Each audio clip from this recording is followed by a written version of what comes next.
아멘. 하나님 말씀입니다. 오늘도 생명의 말씀을 통하여서 하나님의 은혜가 우리 모두에게 풍성하기를 주의 이름으로 축복합니다. 그리스도인의 능력이라는 제목으로 오늘 세 번째 표 설교 제목을 정했습니다. 복습 잠깐 해보면 우리가 처음에는 안디옥에서 그리스도인으로 칭함을 받은 사도행전의 말씀을 근거로 우리의 삶의 현장인 안디옥에서 우리가 그리스도인으로 칭함을 받아야 된다 말씀 나누었습니다. 지난주에 그렇다면 그 그리스도인으로 살기 위하여서 어디서부터 시작되어야 되는가? 바로 주일, 안식일, 예배로부터 시작되어야 된다. 그래서 주일, 안식일, 예배는 썬데이에 국한되어 있는 것이 아니라 매일의 우리의 삶이 예배의 날이요, 안식일이요, 주일로 드려야 된다 말씀 나누었습니다. 그렇다면 이제 내가 주일로 살아가고 예배자로 살아가고 안식일에 하나님의 백성으로 살아갈 때에 중요한 것이 있는데, 우리는 내가 살아가는 것이 아니라 내 안에 계신 성령님의 도우심과 능력으로 사는 것입니다. 할렐루야. 이걸 잊지 마셔야 되는 것입니다. 그래서 그리스도인으로 살기 위하여서는 성령님의 도우심이 필요하고, 그것을 우리는 성령의 충만함이다 말하는 것입니다. 그래서 성령 충만하십시오 이렇게 말씀드리는 것은 그 성령의 충만함이 있어야지만 그리스도인으로 살기 때문에 성령 충만함을 받으라는 것입니다. 그래서 오늘 성령에 대한 기초와 성령 충만이 무엇인지, 어떻게 해야 성령 충만해지는지를 오늘 아주 기초적인 겁니다. 설교가 근데 굉장히 깁니다. 졸지 마시고 잘 들으십시오. 우리 한국교회는 특별히 이 성령론에 대해서 잘못 가르침을 너무 많이 받았습니다. 그래서 이 80년대 초반부터 90년대 중반까지 한국교회가 급성장할 때에 그 주도적인 역할을 했던 신학 계열이 바로 은사주의 신학 계열자들입니다. 은사주의가 나쁜 것이 아닙니다. 그런데 은사주의만을 강조했기 때문에 잘못된 것입니다. 많은 사람들이 교회로 몰려왔죠. 왜요? 교회 갔더니 막 신비한 일이 일어난 것입니다. 막 방언을 하고 막 넘어지고 쓰러지고 병이 낫기도 하고 막 예언을 해주는 일도, 저는 그걸 부정하지 않습니다. 그러나 성령의 능력이 단지 병을 고쳐주고 무당과 같이 여러분의 앞니를 점쳐주고 어떤 초자연적인 신비한 일을 보여주는 것이 성령의 능력입니까? 때로는 하나님께서 우리에게 고난을 주시기도 하고, 때로는 하나님께서 우리에게 질병을 주심으로 말미암아 우리를 구원하실 때도 있고, 때로는 내가 하는 모든 일들이 어렵게 된 상황에서 주님을 만나게 해서 나를 구원시키는 일도 성령의 능력이라고 여러분 생각해 보신 적 없으십니까? 너무 한쪽으로 치우치는 경향이 많이 있었습니다. 여러분 불교에 가도요, 여러분 스님들이 막 장풍 쏘고 병 고치고 막 그거 합니다. 여러분 천주교에 가도 신부들이 뭐 하죠? 귀신을 이게 내보낸다 그러죠. 그게 드라마로도 나오고 영화로도 나오지 않습니다. 그게 진짜로 지금도 천주교에서 그걸 담당하는 사제들이 있습니다. 그리고 로마에 가면 그거를 뭐예요? 훈련하는 훈련 학교도 있습니다. 근데 우리 기독교에서 말하는 그 신비적인 것은 단지 방언하고 병 고치고 예언하고 그런 신비한 것에 있지 않다라는 것이죠. 성령 충만의 가장 기초가 되고 기본이 되는 샘플이 사도행전 2장입니다. 오순절 마가의 다락방에 성령의 충만함, 사람들이 성령의 충만함을 받아서 불의 혀같이 갈라지는 놀라운 역사가 일어났어요. 그래서 우리는 자꾸 성령이 오시면, 성령이 나를 만져주시며 성령 충만하면 불의 혀같이 뭐가 갈라져야 된다고 생각을 해요. 뭔가 뜨거워야 된다고, 뭔가 놀래야 된다고 생각을 합니다. 성령 충만의 가장 중요한 것은 성령이 임하고 나서 그 결과를 보셔야 되는 것입니다. 오순절 마가다락방에 성령이 임했습니다. 뜨겁게 임했을 것입니다. 그 뜨거움이 우리가 말하는 이런 뜨거움인지 아니면 조용한 뜨거움인지는 모르겠습니다. 당시에는 크게 기도하기가 어려웠습니다. 우리처럼 주여 삼창을 외쳤을까요? 저는 그렇게 생각하지 않습니다. 우리는 잘못 배웠기 때문에 성령의 충만함, 저는 뜨겁게 기도하지 말라는 것이 아닙니다. 근데 그렇게 해야지만 성령이 올 것만 같이 우리가 배웠다라는 것이죠. 성령의 충만함으로 그들이 방언을 말했습니다. 방언을 말한 게 중요한 게 아니에요. 방언을 왜 말했고 방언의 결과가 뭐였냐는 거죠. 그 방언은 뭐였습니까? 각 지역에서 온, 세계 열방에서 온 많은 유대인들이 알아들을 수 있는 말이었어요. 사도행전 2장 집에 가서 읽어보십시오. 어떤 말이었습니까? 하나님의 큰일, 이들이 어떻게 우리가 난 곳, 나 지금 저쪽에서 왔는데, 나 일본에서 왔는데, 나 아프리카에서 왔는데 어떻게 우리가 난 곳 방언으로 말하냐. 다 알아듣게 된 거예요. 자, 성령의 충만함 가운데 방언이 임한 겁니다. 방언이 지금 목적이 아니에요. 뭐가 목적이에요? 알아듣게 하는 거, 하나 되게 하신 거예요. 이게 성령에 대한 기본적인 개념입니다. 성령이 충만히 임해야 됩니다. 우리는 결과가 뭐냐고. 결과가 병난 게 결과입니까? 그렇지 않습니다. 병 나서 하나님께서 무엇을 원하시는 거예요? 팬데믹 때 우리 성도님 중에 한 분이 저에게 영상을 하나 보내셨어요. 자기 한국에 있는 가족이 이 목사님 영상을 매일같이 시청하는데 본인이 생각할 때 이거 좀 이상하다는 거예요. 하나님 말씀은 하나도 없고 자꾸 병 고치고 귀신 보고 뭐 이런 얘기만 한다는 거예요. 보니까 1시간 30분이 넘어요. 난 그거 듣느라고 아주 죽는 줄 알았어요. 1시간 그분도 참 대단해요. 1시간 30분을 설교하는데 어떻게 성경을 얘기하는, 계속 병 난 거, 고친 거, 어떻게 해야지 병이 떠나가고 어떻게 해야 귀신이 떠나가고, 와, 이단이었습니다. 그러니까 성령을 너무 잘못 오해하고 있기 때문에 그랬습니다.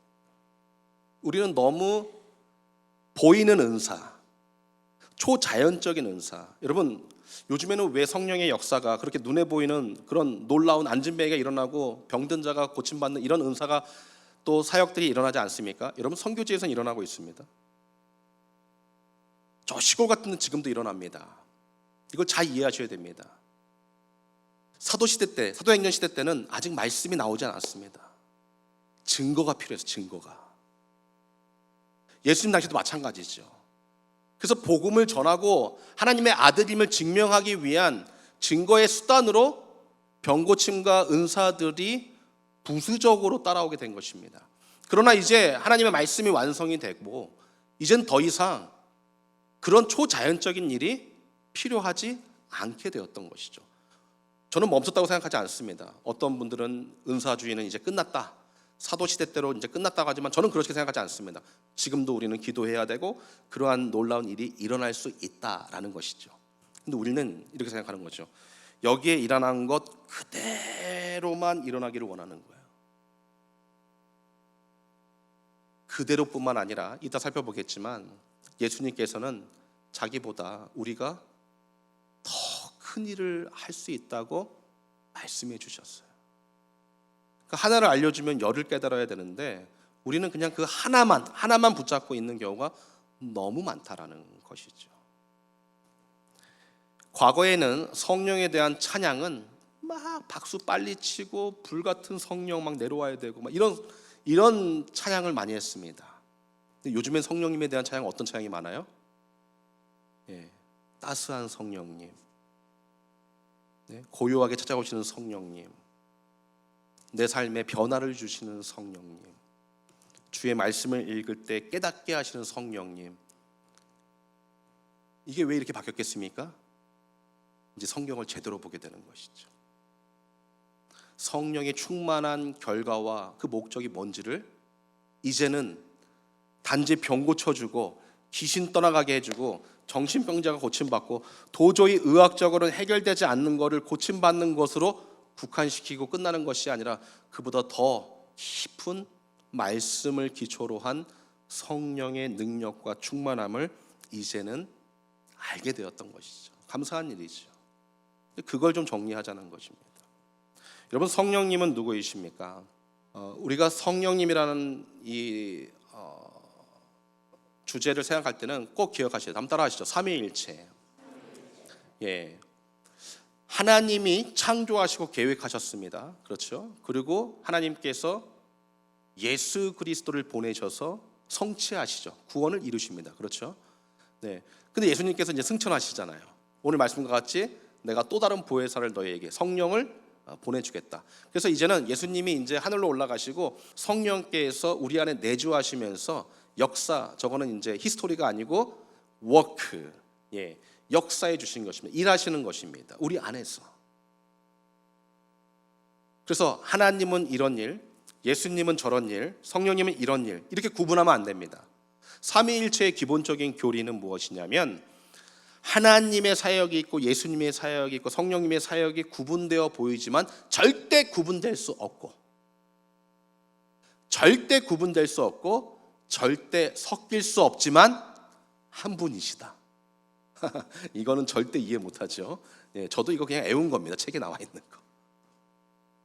세상에 있는 모든 신학자, 목회자 아무도 이걸 해석할 수가 없어요. 설명할 수도 없어요. 성령께서 감동 주실 때 삼위일체가 믿어지는 것입니다. 하나님께서 절대 예수님과 섞이지 않습니다. 그러나 구분은 되십니다. 그러니까 삼위일체라는 말은 하나님의 일 가운데 삼위로 같이 일하셨다는 것입니다. 섞이지 않았지만 그 증거가 창조지요. 창세기 1장에 보면은 하나님께서 천지를 창조하십니다. 뭘로 창조하죠? 말씀으로. 요한복음 1장에 보면은 그 말씀이 누구라고 얘기합니까? 예수 그리스도라고 얘기합니다. 그럼 하나님이 창조하실 때 누구도 같이 있었다는 얘기예요? 예수님도. 창세기 1장에 보면은 태초에 천지를 창조하실 때에 수면에 하나님의 영이, 신이 운행하더라. 그 신, 영이 푸뉴마, 성령인 것입니다. 그럼 삼위일체 하나님이 같이 일했어요? 안 일했어요? 같이 일했어요. 그러나 누가 일하신 것입니까? 하나님이 일하신 거죠. 조금 이해되셨나요?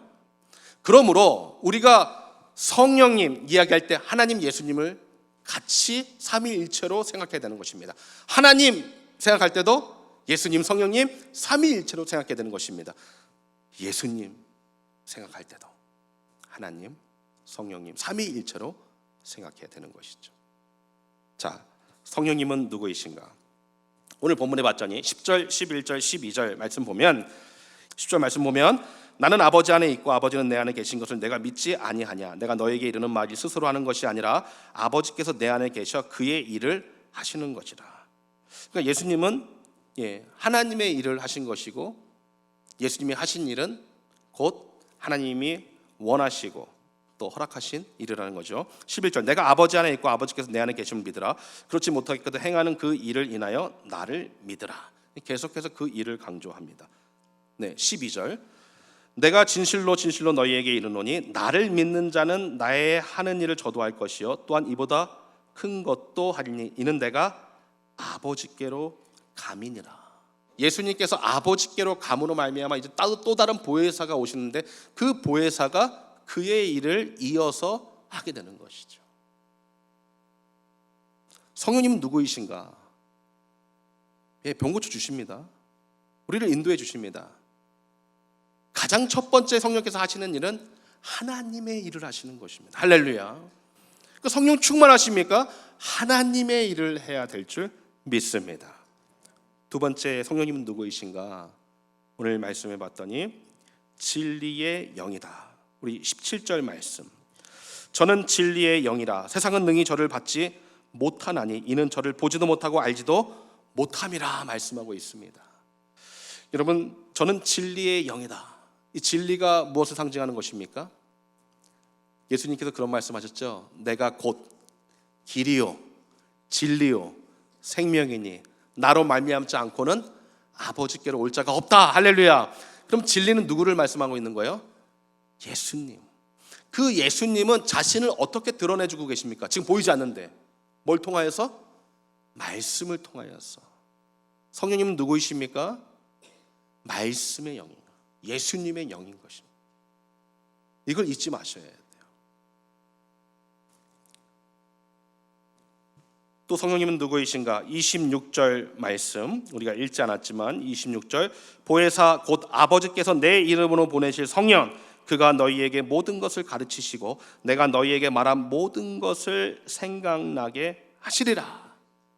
성령께서 가르치신대요. 그럼 성령께서 어떻게 가르치십니까? 야 아무개야, 너 오늘 저기 왼쪽으로 가라, 오른쪽으로 가라. 야 오늘 저기 뭐 복권 사라 이러십니까? 말씀을 통하여서 우리에게 가르쳐 주시는 줄 믿습니다. 예배를 통하여서 감화 감동받고 깨닫게 하시는 놀라운 성령의 가르침이 있는 줄 믿습니다. 그래서 생각나게 하시는 거예요. 요한복음 16장 12절에서 14절 말씀 보면 이런 말씀이 있습니다. 내가 아직도 너희에게 이를 것이 많으나 지금은 너희가 감당치 못하리라. 그러나 진리의 성령이 오시면, 또 진리의 성령, 진리의 영, 그가 너희를 모든 진리 가운데로 인도하시리냐. 아까 진리 누구라 그랬어요? 아까 진리 누구라 그랬어요?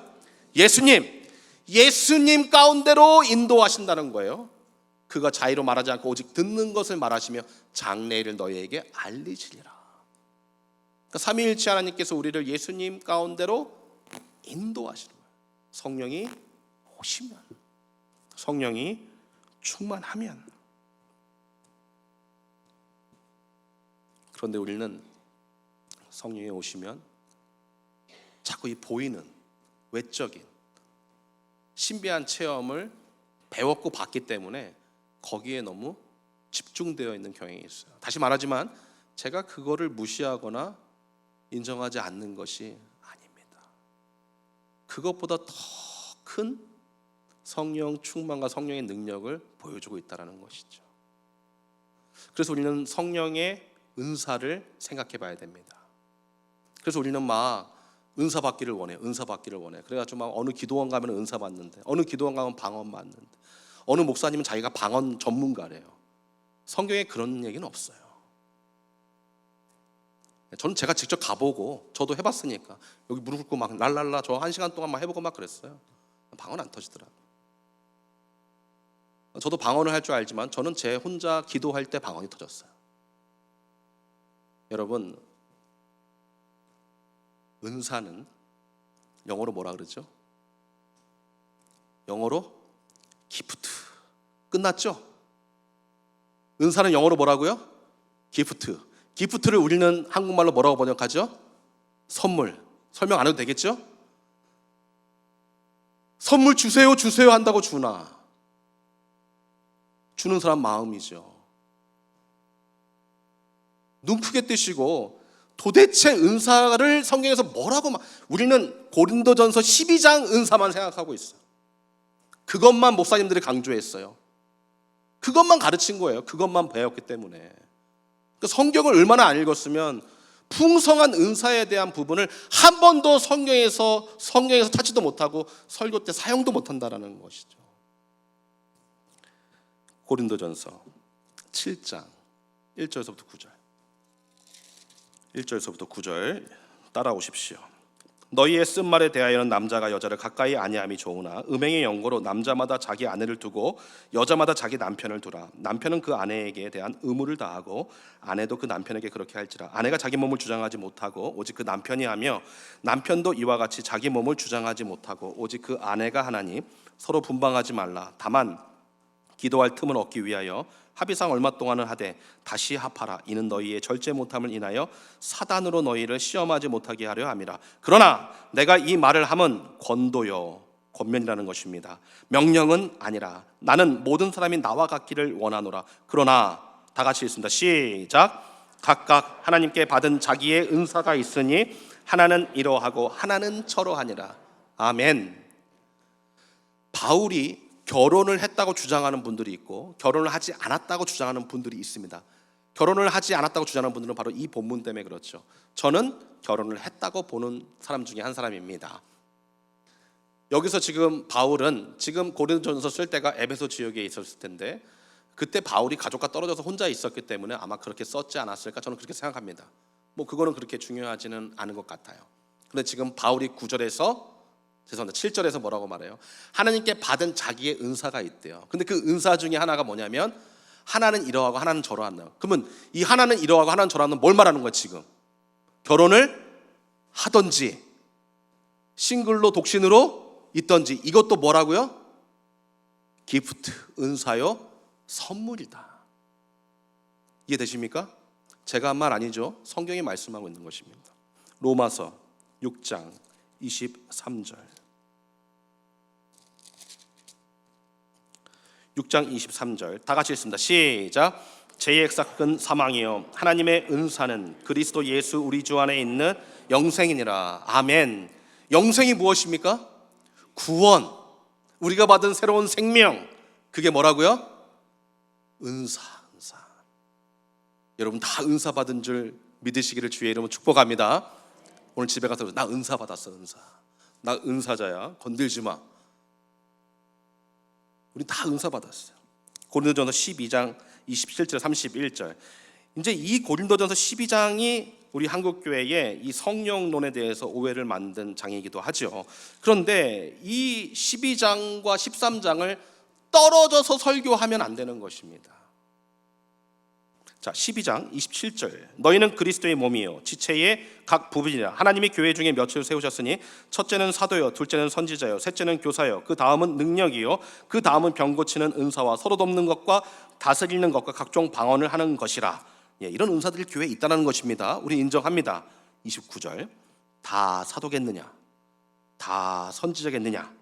다 교사겠느냐? 다 능력을 행하는 자겠느냐? 다 병 고치는 은사를 가진 자겠느냐? 다 방언을 말하는 자겠느냐?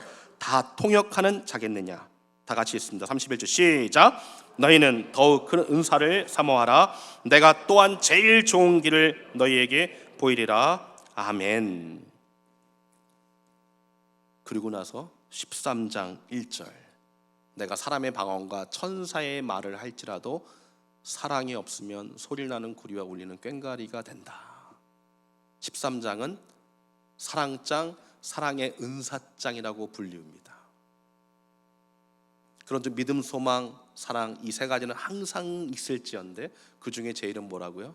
사랑이라. 분명히 은사 주신 분들이 있다고, 특별한 은사를 주신 분들이. 다 선지자겠냐? 다 교사겠느냐? 아니요. 특별한 나눔이 있단 말이죠. 인정하는 거예요. 그런데 그 은사가 사랑이 없으면 아무런 의미가 없다라는 거예요. 은사가 있다는 건 성령 충만하다는 증거입니다. 성령님이 함께 하신다는 증거입니다. 삼위일체 하나님이 함께 동행해 주신다는 증거입니다. 그러나 사랑이 없다면 그건 가짜라는 것이죠. 내가 왜 병자를 고쳐야 되는가? 내가 왜 이 사람을 위하여서 기도해 줘야 되는가? 그 목적이 무엇이냐는 거죠. 십자가의 사랑, 그리스도의 복음을 나누기 위하여서 그 복음해 주신 주인 되신 예수님께서 당신을 고쳐주기를 원하신다는 그 목적을 가지고 기도해 줘야지, 단지 병을 낫기 위하여서, 잘 살기 위하여서 기도하는 것은 하나님께서 들어주시지 않으시지요. 절에도 기도한다니까요. 귀신 쫓아준다니까요. 성령 충만한 사람은 반드시 열매가 있어야 돼요. 나 은사가 있고 성령이 충만해. 분명한 열매가 있어야 됩니다. 그 열매는, 첫 번째 열매는 성령의 목적은 우리에게 오시사 예수 그리스도께서 명령하신 지상 명령을 지키게 하시는 것입니다. 그러므로 하나님께서 하나 되게 하신 것을 힘써 지키는 것이 우리의 성령 충만의 목적이 되는 것입니다. 성령 충만한 사람이 하나 되기 위하여서 그 은사를 사용하는 것입니다. 내가 받은 구원의 은사로 사용하는 것입니다. 내가 받은 은사들로, 여러 가지 은사들로 사용하여서 하나 되지 못하고 지금 아파하는 사람들, 외로워하는 사람들, 구제가 필요한 사람들, 고통받고 있는 사람들, 사랑의 손길이 필요한 사람들에게 성령 충만한 열매로 나아가게 되는 줄 믿습니다. 갈라디아서 5장에 성령의 9가지 열매 말씀하시지 않습니까? 사랑, 희락, 화평, 오래 참은, 자비, 양선, 충성, 온유, 절제. 이 열매가 있어야 되는 거예요. 그러니까 신비한 은사를 활용하고 뭘 한다고 해도 이 성령의 열매가 없으면 저는 단호하게 얘기할 수 있습니다. 가짜. 죽을 병을 살려줬다고 하더라도 가짜. 귀신도 병 고칩니다. 귀신이 예수님을 더 빨리 알아차렸습니다. 그렇다면 우리는 어떻게 성령의 충만함을 유지해야 될까? 성령 충만에 대해서는 여러분 다 잘 아시는 대로 에베소서 5장 15절에서 21절, 이 에베소서 5장 15절에서 21절 말씀, 그런즉 너희가 어떻게 행할 것을 자세히 주의하여 지혜 없는 자 같이 말고 오직 지혜 있는 자 같이 하여. 성령 충만하기 위해서는 지혜가 있어야 돼요. 할렐루야. 그러면 그 지혜가 어디서 나오는 것입니까? 성경에서 지식과 지혜는 누구라고 말씀하고 있어요? 하나님. 하나님께 간구하셔야 돼요. 하나님을 알아가셔야 돼요. 하나님을 알기 위해서 기도한다고 알지 못합니다. 기도함으로 하나님과 교제하고 하나님께 더 가까이 나아가지만 하나님을 아는 지식은 성경을 통하여서 하나님을 알게 되는 줄 믿습니다. 그러므로 성경을 읽으셔야 돼요. 16절, 세월을 아끼라 때가 악하니라. 세월을 아끼는 사람이 성령 충만한 사람입니다. 어떻게 아껴야 되는가? 그러므로 어리석은 자가 되지 말고 오직 주의 뜻이 무엇인가 이해하라. 그러니까 주의 뜻을 이해해야 돼요. 그러면 주의 뜻이 무엇입니까? 우리가 주의 뜻을 어떻게 알아요? 어떻게? 무엇을 통하여서? 말씀을 통하여서 아는 것이에요. 어리석은 자가 되지 말고 주의 뜻을 이해하라는 것입니다. 여기에 나와 있는 정말 주님의 그 will of God, 하나님의 목적, 하나님의 뜻이 무엇인가를 이해해야지 세월을 낭비하지 않고 아낄 수 있다는 것이죠. 그리고 이제 마지막에 18절 다 같이 있습니다. 시작. 술 취하지 말라. 이는 방탕한 것이니 오직 성령의 충만을 받으라. 제가 지금 15절, 16절, 17절 얘기하면서 계속 강조했던 것이 말씀이었죠. 18절 말씀이 이제 꽝꽝꽝 결론인 것입니다. 에베소 지역의 당시에는 많은 종들과 노비들이 하루에 그 모든 수고를 다 마치고 그리고 술을 먹는 문화가 굉장히 강했습니다. 당시에는 포도주가 음료수 같이 사용되어졌던 때였습니다. 적당히 먹어야 됩니다. 그렇죠? 술 드시는 분들 동의하시죠? 적당히 먹어야지 많이 먹으면 어떻게 됩니까? 동물이 되지요. 여기서 말하는 취하지 말라라는 단어는 지배를 받지 말라는 것입니다. 그래서 자기가 가야 할 길을 잃어버리지 말라는 거예요. 지배를 받지 말라. 당시에 에베소 교회 성도들이 이 에베소서 5장을 읽을 때는 다 알아들었습니다. 그렇게 하지 말라고. 술에 지배를 당하는 것처럼 술 많이 먹고 갈 길 몰라 헤매고 그 다음날 직장 못 가고 두들겨 맞고 또 끌려가서 종로로 타고 이거 하지 말라는 거지. 성령의 지배를 받아야 되는구나. 그럼 어떻게 지배를 받아야 되는가? 세월을 아끼고 지혜로운 자가 되고 주의 뜻이 무엇인지 알기 위해서 뭘 보게 돼요? 말씀을.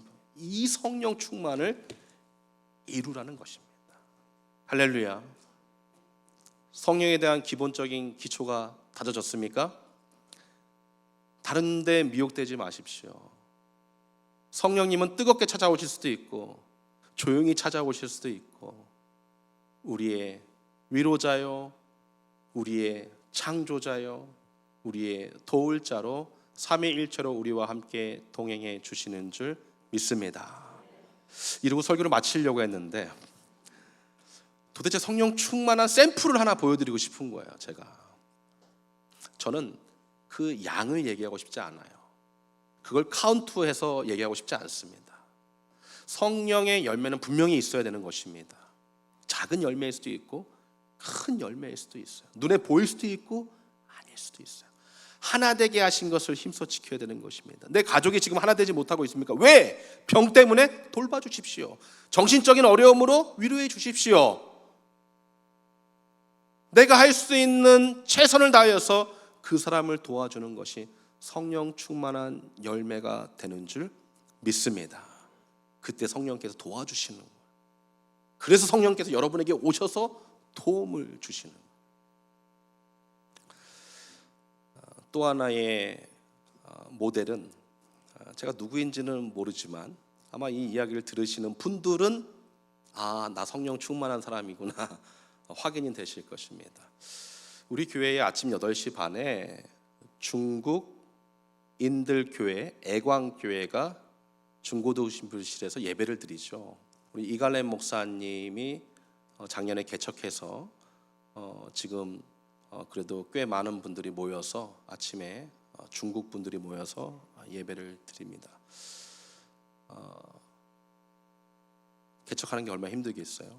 우리 당회원들이 장소를 무료로 빌려주고 우리가 지원금은 못 드릴 망정 예배 드릴 수 있도록 해드리자. 그래서 교회 개척을 도와드렸고 지금 예배를 잘 드리고 있습니다. 작년에 갑자기 사모님이 병원에 들어갔는데 암 판정을 받았어요. 백혈병 판정을 받았습니다. 암 12cm 이상의 암덩어리가 있는 것입니다. 제가 다른 분들에게 얘기도 안 했습니다. 우리 교육자에게 얘기도 안 했습니다. 당회에서만 제가 한번 구두로 한번 목사님 사모님이 아프셔서 지금 암 투병하시니까 기도해 주십시오. 제가 지나가는 광고 같이 살짝 했습니다. 그리고 제가 특별히 얘기한 적은 없는 것 같아요. 지난주 화요일날 저녁 때 저녁 9시에 우리 중국교회 성경 공부가 교회에서 있었는데 제가 마침 그때 교회에 있었습니다. 사모님하고 목사님이 찾아오셨어요. 드릴 말씀이 있다고. 그래서 나는 이게 누가 드릴 말씀이 있다면 무서운 거예요. 왜냐면 그동안 제가 안 물어봤어요. 암 어떻게 됐습니까? 치료 어떻게 됐습니까? 왜냐면 물어보면 얼마나 스트레스 받겠어요. 지금 암 투병하고 있는데. 묵묵히 제가 기도하고 우리 아내랑 기도하고 있었는데 암이 다 사라졌다는 거예요. 별로 안 놀라시네요. 12cm 넘는 암덩어리가 싹 사라진 거예요. 그래서 지금 후속 조치 이제 지금 하고 있는 거예요. 그래서 지금 감사하다 그러면서 저한테 감사 인사를 하러 왔는데 저한테 감사한 것보다도 우리 성도들에게 감사하대요. 어떻게 알고 반찬도 해다 주시고 봉투도 주시고. 제가 그래서 그 말을 들으면서 이야, 우리 교회 성령 충만한 사람이 있구나.